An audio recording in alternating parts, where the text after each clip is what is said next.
जैसे जैसे शिखा के जन्मदिन की पार्टी में जाने का समय नजदीक आ रहा है, मेरे मन की बेचैनी बढ़ती ही जा रही है। मैं उसके घर जाने के लिए पूरी तरह से तैयार हूं, पर अपने फ्लैट से कदम निकालने की हिम्मत नहीं हो रही है। मैं करीब 2 महीने पहले शिखा से पहली बार अपने कॉलेज के दोस्त समीर के घर मिला था।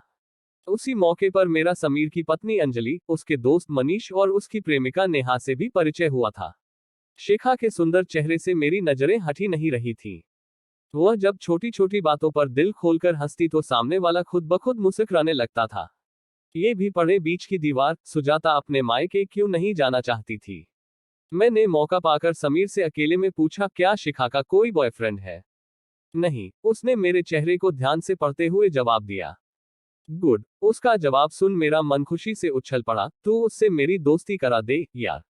कपिल, मैं उसके साथ तेरी दोस्ती नहीं सिर्फ परिचय करा सकता था, और वह मैंने करा दिया। मुझे शिखा से पहली नजर में ही प्यार हो गया है। मेरे मुंह से ये शब्द सुनकर वह हंसा। तू ज्यादा बदला नहीं है। कॉलेज में भी आए दिन तुझे पहली नजर में प्यार कराने वाला कीड़ा काटता रहता था। ये भी पढ़े बेवफा, सरिता ने दीपक से शादी के लिए इनकार क्यों किया था? पुरानी बातें भूल जा मेरे दोस्त। अब मैं अपना घर बसाना चाहता हूँ। मुझे लगता है कि शिखा ही मेरे सपनों की राजकुमारी है। मैंने उसे विश्वास दिलाने की कोशिश करी कि मैं प्यार के इस ताजा मामले में एकदम सीरियस हूँ। पहली मुलाकात में ही शिखा ने मेरे दिलो दिमाग पर जबरदस्त जादू कर दिया था। उसे अपना बनाने की चाह ने मेरी रातों की नींद और दिन का चैन छीन लिया। उस मुलाकात के तीसरे दिन शाम को ही मैं शिखा से उसके ऑफिस के बाहर मिला। वह मुझे देखकर खुश हुई। फिर हम कॉफी पीने के लिए एक रेस्तरां में जा बैठे। हमारे बीच उस शाम ढेर सारी बातें हुई। हंसी खुशी से बातें करते हुए कब घंटा भर बीत गया, हम दोनों को ही पता नहीं चला। बाद में उसे उसके घर तक कार से छोड़ने गया। मैं खुद उसके मम्मी पापा से मिलना चाहता था, क्योंकि मेरे लिए उन दोनों का दिल जीतना जरूरी था। ये भी पढ़े अहंकार के दायरे भाग 1, नीरा ने अपने परिवार को टूटने से कैसे रोका। शिखा अपने माता पिता के साथ 3 कमरों के फ्लैट में रह रही थी।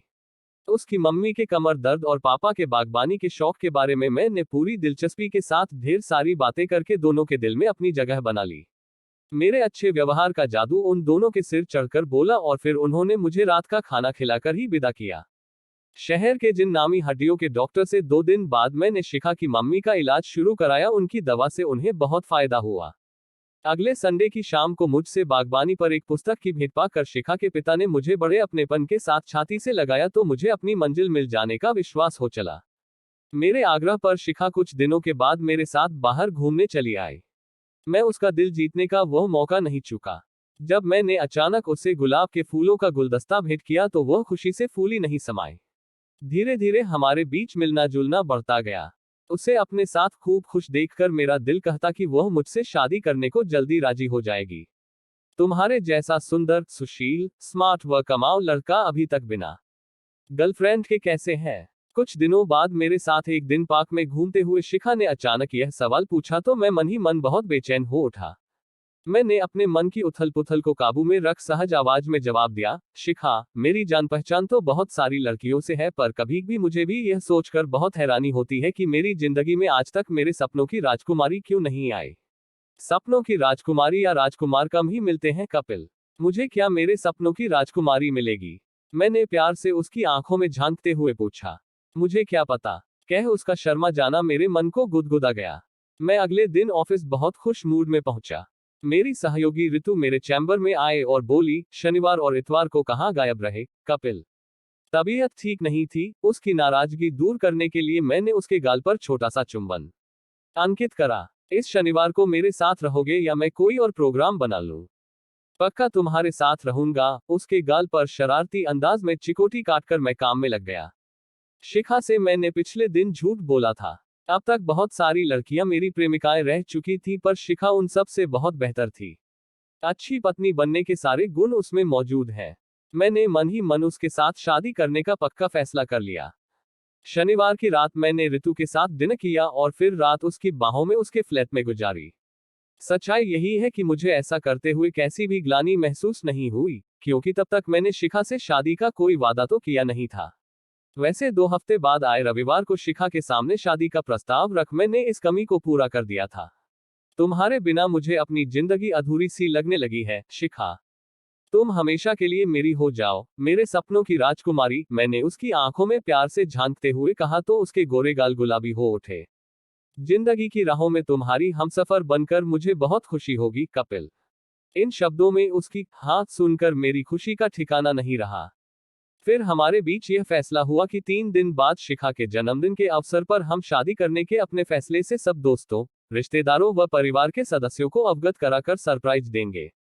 अगली रात 9 बजे के करीब बिना सूचना दिए समीर, अंजलि, मनीष और नेहा मुझसे मिलने मेरे फ्लैट पर आए।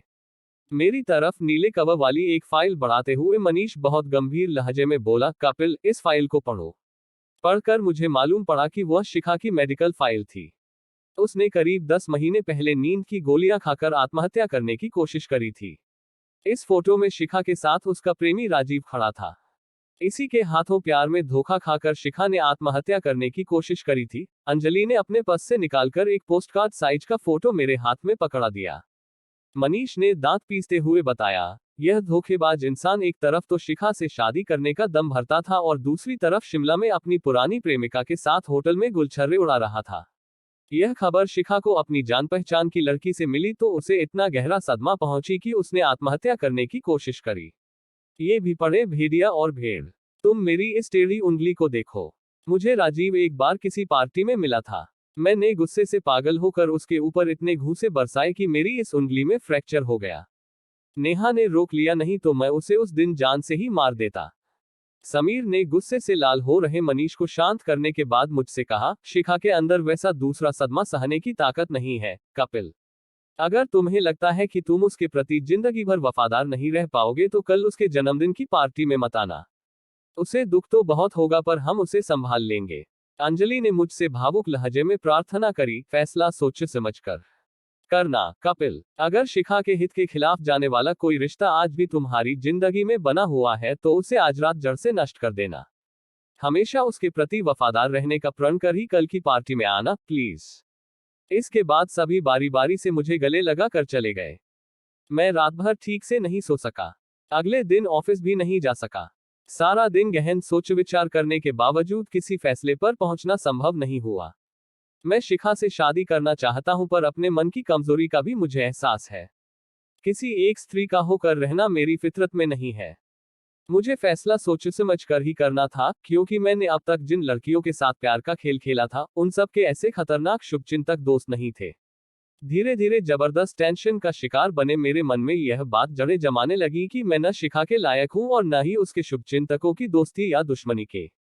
ऐसा सोचकर मैंने शिखा की जिंदगी से निकलने का कठिन और दिल दुखाने वाला फैसला आखिरकार कर ही लिया। मैं जूते खोलकर वापस पलंग पर लेट गया। मेरे बहुत रोकने के बावजूद आंखों में बार बार आंसू भर आते थे।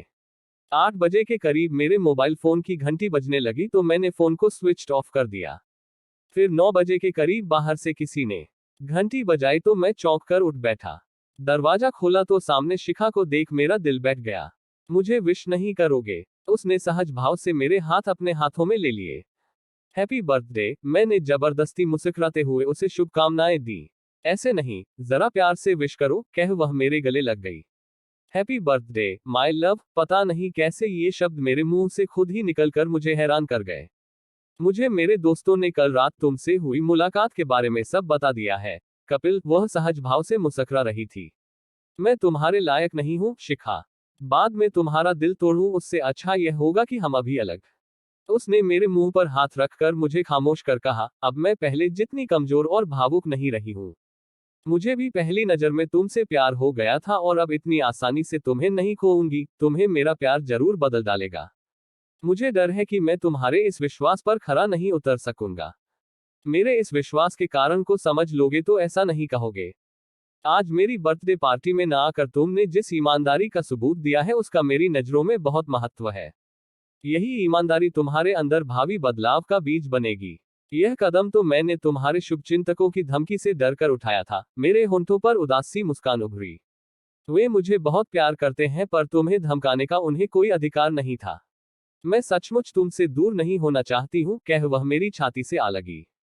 मैं भी। मैंने उसे बहुत मजबूती से अपनी बाहों के घेरे में कैद कर लिया। उस पल मेरे दिलो दिमाग में कोई उलझन या अनिश्चितता बाकी नहीं बची थी। उसकी आंखों में लहरा रहे प्यार के सागर को देखकर मुझे विश्वास हो चला था कि भविष्य में कोई ऋतु मुझे कभी ललचाकर शिखा के प्रति बेवफाई करने को मजबूर नहीं कर सकेगी।